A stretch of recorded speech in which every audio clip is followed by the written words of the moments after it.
dia, meus amores. Essa é a videoaula de História do quarto ano e hoje a gente vai falar sobre a família real no Brasil.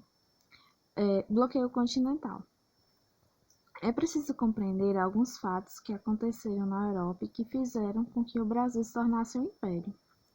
No final do século XVIII, a Europa tinha duas grandes nações, a Inglaterra e a França, que disputavam domínios e poder na Europa e nas colônias da África, América e Ásia. Na Inglaterra acontecia a Revolução Industrial.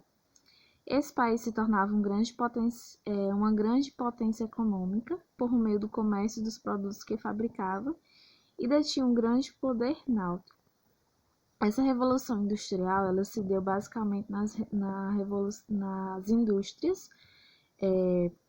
Teve a construção de bastante indústrias que gerou bastante emprego. Então, essa potência, a Inglaterra, esse país, ele teve um grande crescimento econômico. Na França, havia acontecido a Revolução Francesa. À frente do governo estava Napoleão Bonaparte, que vinha conquistando territórios em toda a Europa. Nessa época, os países europeus eram obrigados a escolher se estavam do lado da Inglaterra ou da França. Por causa da briga entre essas duas nações, Napoleão decretou o bloqueio continental, que era o bloqueio dos portos dos países aliados à França à entrada dos produtos ingleses com essa. Então, esse bloqueio continental basicamente era o continental, porque do continente, né? Os oceanos, era o bloqueio dos portos. Então, quem era aliado da Inglaterra não podia entrar na França, não podia estar nos portos da França, e os produtos da Inglaterra não podiam entrar na França nem nos portos dos países, locais que eram aliados à França, e vice-versa. Então, esse bloqueio se deu e por conta disso, por conta dessa briga entre a Inglaterra e a França, que eram duas grandes potências nessa época. Com essa medida, Napoleão queria enfraquecer a França, porque ela não teria como vender os produtos que fabricava.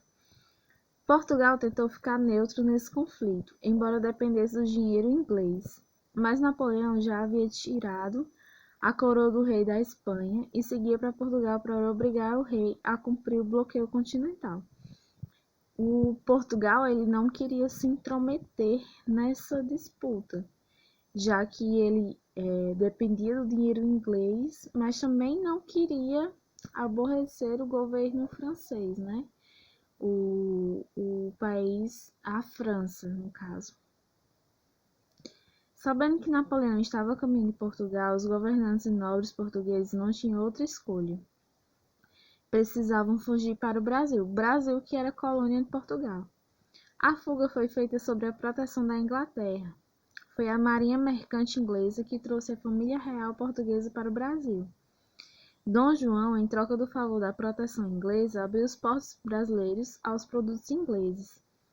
Por meio desses portos, as mercadorias inglesas poderiam chegar à região da América do Sul. Então, o Brasil ele abriu as portas, por assim dizer, para a Inglaterra. E a Inglaterra aproveitou essa chance para poder navegar e vender suas mercadorias na América do Sul também. Acontecimentos ocorridos com a chegada da família real ao Brasil. Com a chegada da família real ao Brasil, em 1808, a vida na colônia se transformou. Novos órgãos e instituições foram criados. A vida cultural passou a contar com a presença de artistas e bibliotecas, escolas foram fundadas, etc. Então, com a chegada da família real no Brasil, também veio o progresso. Nós tivemos a presença de artistas que vinham se apresentar para a família real e para outras famílias ricas que moravam no Brasil, fazendeiros, donos de escravos, vendedores de escravos. Então, foi uma coisa boa para o Brasil, a família real ter vindo para cá, né?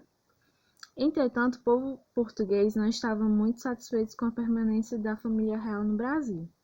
O acordo entre o rei de Portugal e a Inglaterra prejudicava os comerciantes portugueses, já que os produtos ingleses podiam entrar no Brasil. Então, eles tinham uma concorrência, né? Além dos produtos portugueses, tinham os produtos ingleses. E essa concorrência, ela ficou cada vez maior.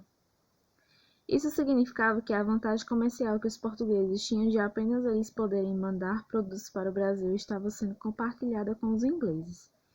O sentimento para os portugueses era de que os papéis foram invertidos. Portugal havia se transformado na colônia.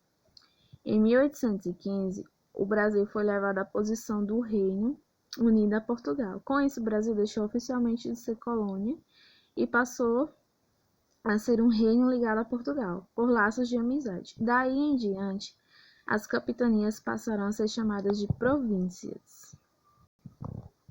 Em 1812 e 1815, Napoleão Bonaparte, que governava a França, ele sofreu muitas derrotas e ele acabou sendo exilado da França, sendo expulso da França. E com isso, muita gente pensou que a família real voltaria para Portugal, só que eles não quiseram voltar, eles não demonstraram interesse em voltar para Portugal.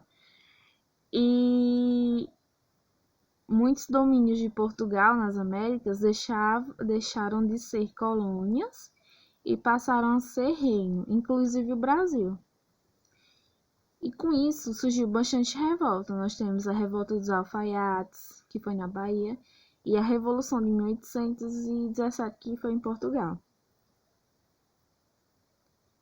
E ambas essas revoltas, elas aconteceram porque o governo, ele não dava condições boas, ele não fornecia condições boas para a população. E a insatisfação do povo começou a crescer bastante com o governo português. E as pessoas acreditavam que as coisas poderiam melhorar se eles estivessem independentes de Portugal, dos portugueses, se eles estivessem livres dos portugueses. E assim existiam pessoas que no Brasil queriam expulsar a família real e em Portugal que queriam seu retorno.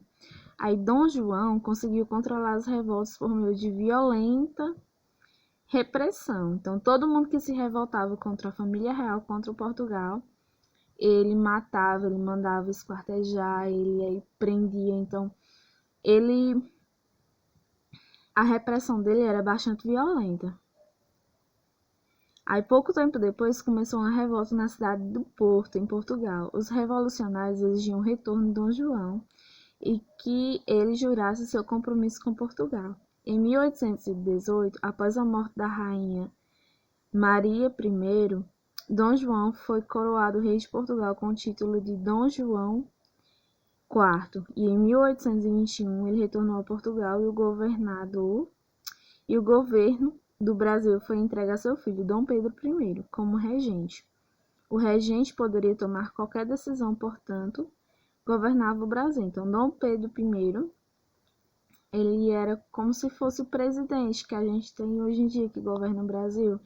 Naquela época, ele era o regente, o imperador do Brasil. Então, ele governava o Brasil naquela época. Ele poderia fazer o que quisesse em relação ao Brasil, criar leis, destituir leis, mandar prender alguém. Então, ele era o governante do Brasil.